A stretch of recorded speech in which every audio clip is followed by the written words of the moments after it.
When I first started dealing with Zero, with Cypher, it was a somewhat parasitic relationship, though a mutually beneficial one. Cypher had no army of their own, so they wanted us. They wanted our strength. They approached me as a potential business partner. But they had other motives. Cypher coaxed us into Central America, into that US-Soviet proxy war, to fuel Mother Base's growth. Once we were big enough, they'd force us to join them. That was the plan. That's why they had Paz, still Zeke. Right. And if we refused, she would use Zeke to fire a nuke from Mother Base. The world would consider us a liability, and countries would unite to destroy us. We stopped the launch. And yet they still took us down, through that fake inspection they orchestrated to cover up their sabotage. That power Cypher wanted. We don't have it anymore. So why are they still after you? Is it just the fear of leaving you alive? I don't know. Was Zero really...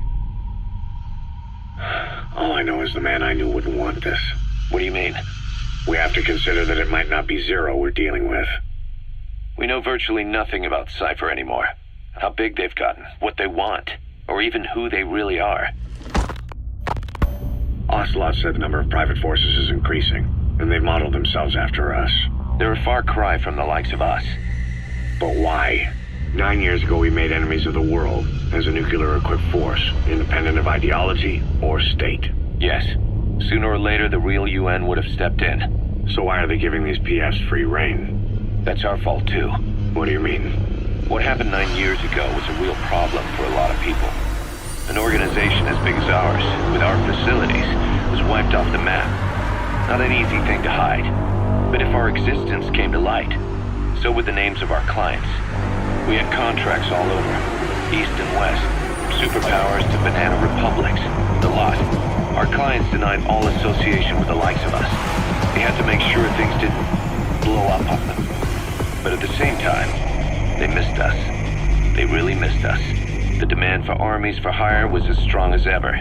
The international community turned a blind eye to what happened to us, despite still needing people who could do our jobs. History couldn't afford to lose us. As soon as we were gone, they needed a replacement. So private forces spread everywhere. And they're all just a phone call away. But still... I know. PFs are totally different from what we envisioned.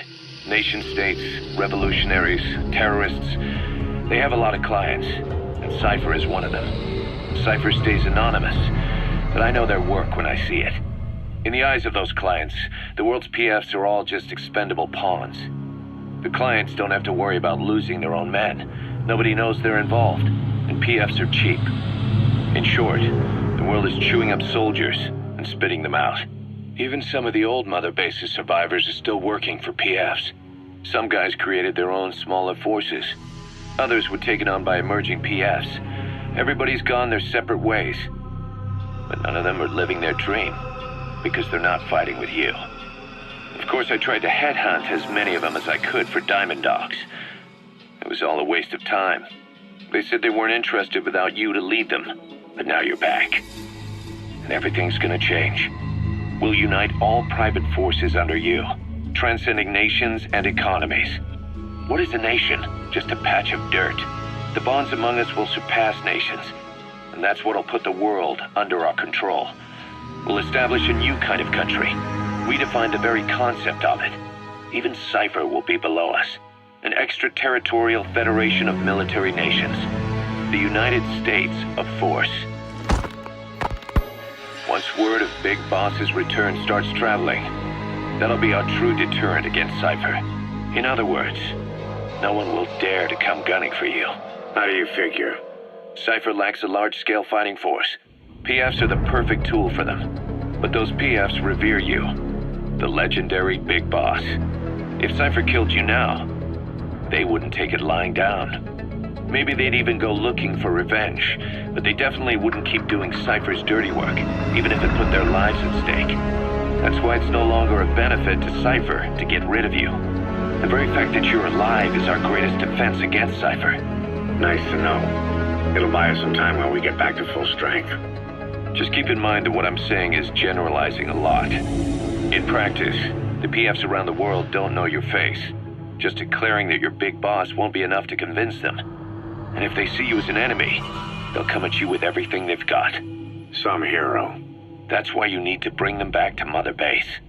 Show them on your terms that you really are the one and only Big Boss. Once you've proven that, they won't hesitate to join us. Snake, do you remember Amanda? Yeah, I do. Their revolution was a success. Somoza resigned, and Nicaragua has a new government. Amanda's really working hard for her country to be reborn. Good for them. She says she wishes Chico could be there. That revolution was the dream. For Amanda, for Chico, and their father. That chopper was no place for Chico to die. I'd like to at least think history will remember his part in the revolution. When you pick up a gun, there's always a chance you'll die for nothing. He knew that as well as the rest. Now that he's gone, it's up to the rest of us to decide what it was all worth. If we don't, there's nothing to prove that Chico ever lived at all. We're his mark on the world. Amanda told us that Strangelove contacted her after the revolutionaries came to power in Nicaragua. Strangelove, the AI researcher from Mother Base? I remember her. We'd lost touch with her, till Amanda heard from her out of the blue. She told Amanda she wanted to salvage Peace Walker's drive parts or something from the bottom of Lake Nicaragua. Amanda passed the request on to her friends in the new administration. She's a national hero now, after all.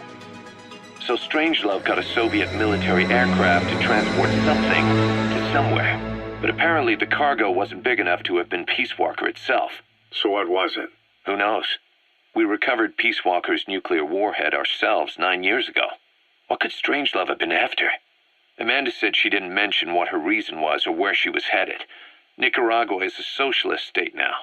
And with Amanda vouching for her, the government didn't feel the need to concern itself with the details.